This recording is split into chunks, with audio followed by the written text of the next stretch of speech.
Tapos tuwan-tuwa ako sa kanila kasi parang nag-aral sila ng English para sa akin. How you? Sabi nila. How you? How are you yun? Kaya tuwan-tuwa ho ako.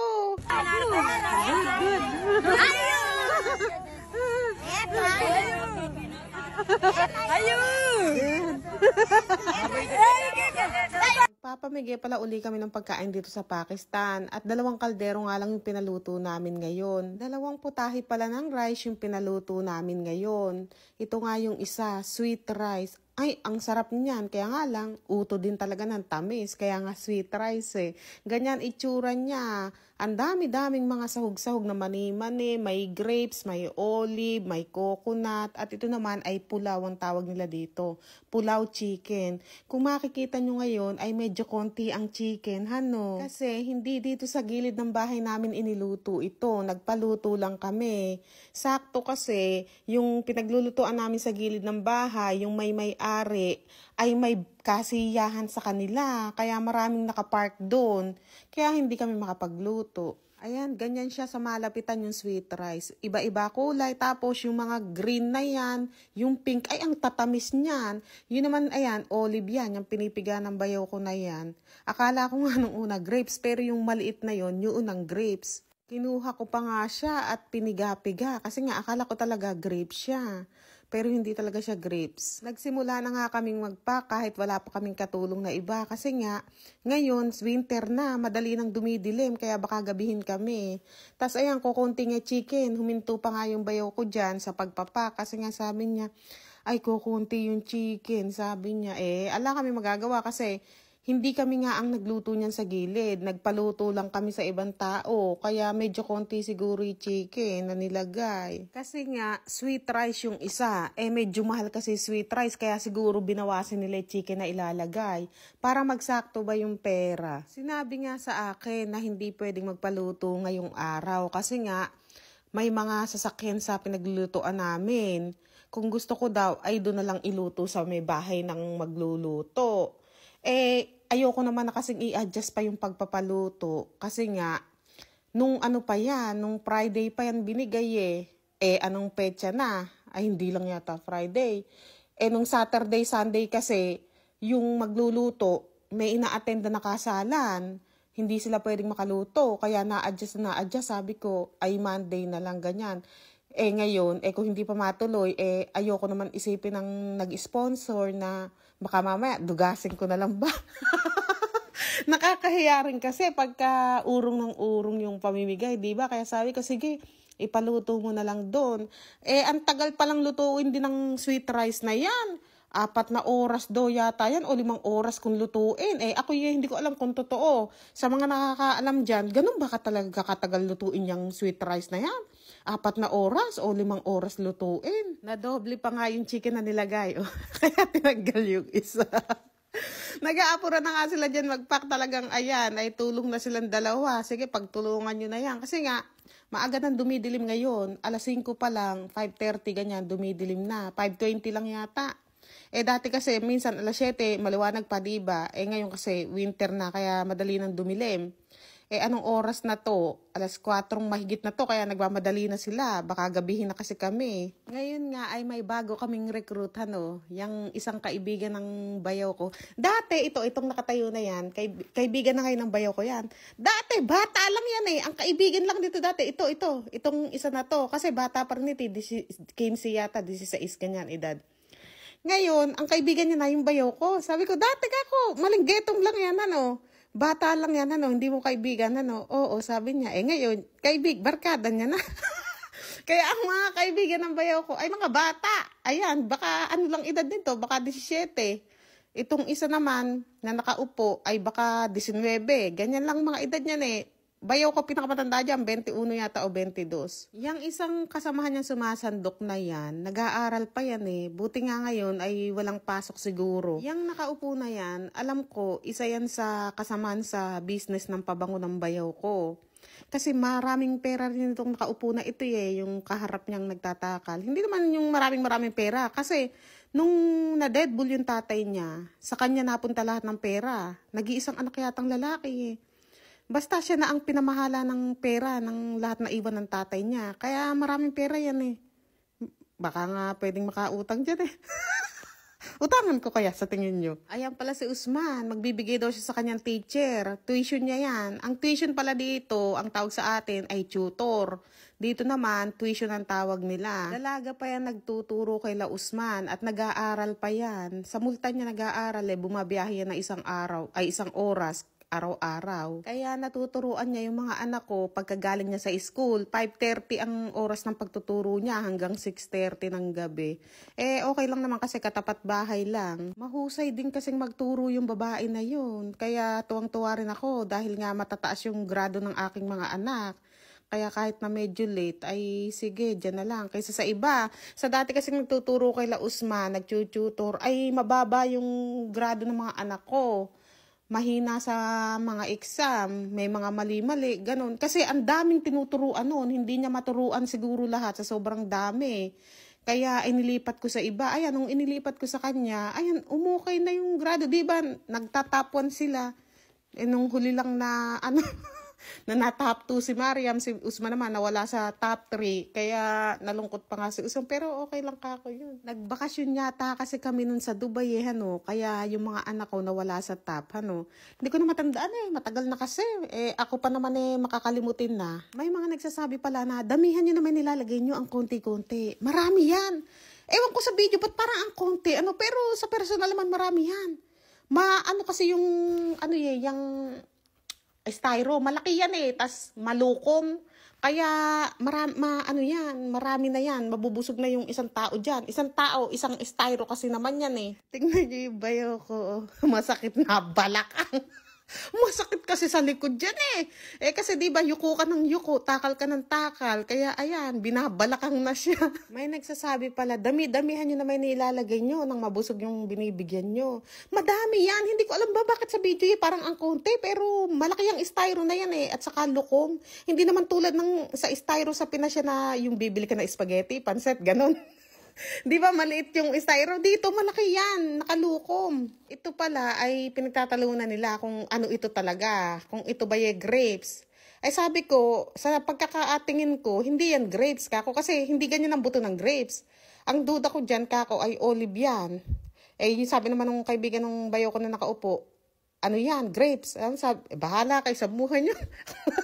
Basta ako, ay para sa akin, ay olive yan. Nagsabi pa pala, namimigay kayo ng pagkain galing sa sponsor, tapos kayo talaga unang kukuha at kakain, sabing ganun. Aba kahirap magtakal ng gutom, madam. Ay dati naranasan ko yan, nagpapa kami, at tumitirik talaga ang mata ko sa hilo. Naduduling ako sa gutom ba?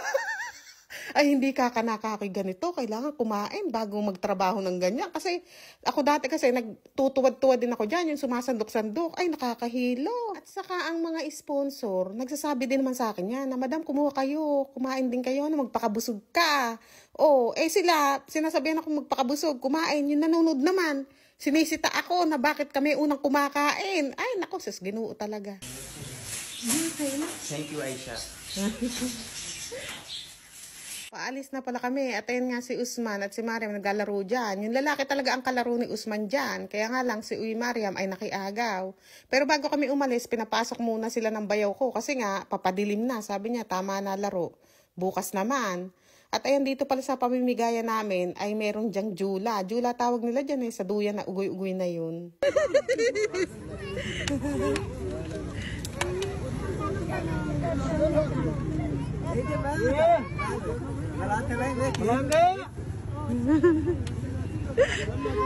आजा बच्चों नहीं मुकदे नहीं बड़े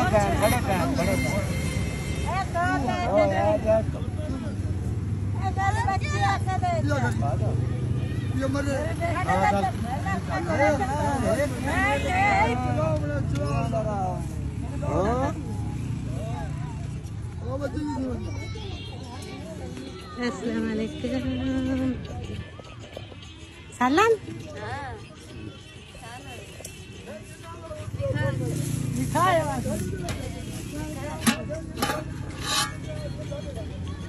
आलू गाजर आलू तो मेरे नाल मदद कर दे, मेरे बच्चे बीमार है तो 1500 देती जाओ, तेन दुआ कर अल्लाह तेन बात दे। Hindi kasi talaga ako nagdadala ng pera pagka ganitong namimigay kami ng pagkain. For safety na rin mga kapanay. At saka kasi pag binigyan mo isa niyan, kailangan bigyan mo din lahat dahil baka mamaya magkagalit pa yan. Naka. No! No, banaka. Nay. Naka po. Chawal ka. Chawal ka. अच्छा अच्छा बोले आप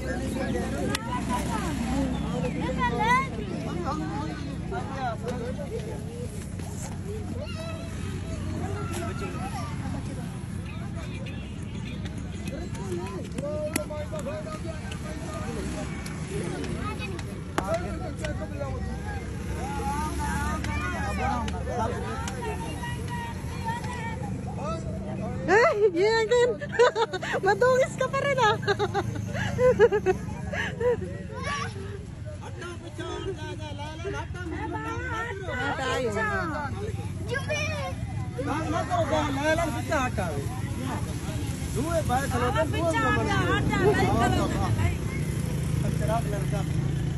भाई मैंने अच्छा uncle Yung mga batang nakikita nyo magaganda suot na yan, yung maayos ang pananamit. Yung mga batang naglalaro sa Jula yan. O kaya naglalaro sila ng cricket dyan.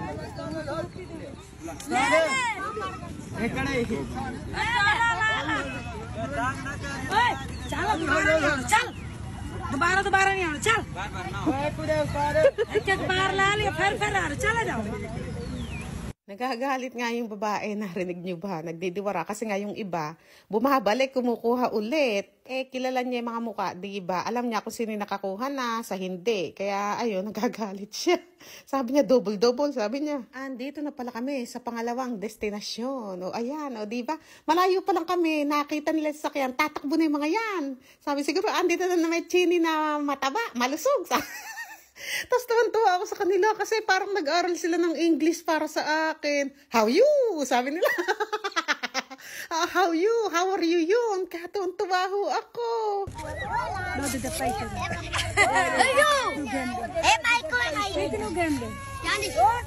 Yani lagi ni. Ayo! Lagi. Good. Good. Ayo.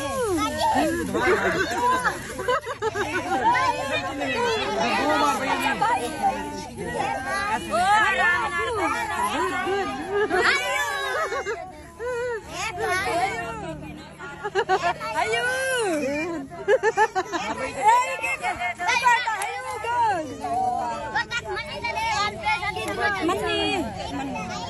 Tingnan nyo, pati money. Ano, mukhang pinag-aralan nila yung English ng money. Paisa o pese kasi dito yung pera yung tawag nila. Tingnan nyo, money. Hindi ko alam pero baka sa pagkakaintindi ko, money sinasabi nila, nangihingi. Kasi sila mahihilig manghingi ng pera sa akin yan. Lalo na yung isang babae kanina, yung pula ba yung suot, yung laging may kasamang anak. Lagi siyang humingi sa akin ng pera. Kaya nga lang, hindi nga ako nagdadala ng pera. Dati kasi, naranasan ko na magpamigay dito ng pera. 20-20 nga lang sa mga bata. Tapos candy, bumibili ako ng mga chocolate, ganyan. Kaya nga lang, ang gulo. Noong dating namimigay ako talaga, sobrang gulo nila. Kaya huminto ako dating pamimigay dito Kasi nga, muntik na akong maano ba, yung dumugin, yung matabunan, ganun. Natatakot yung asawa ko para sa akin. Kaya huminto ako ng pamimigay ng pera kasi mas ano sila, mas agresibo pagka pera ibibigay mo. Ate nga, ayan, nagpapakitang gilas. Oh, pinapatayo niya yung dalawang styro sa ulo niya.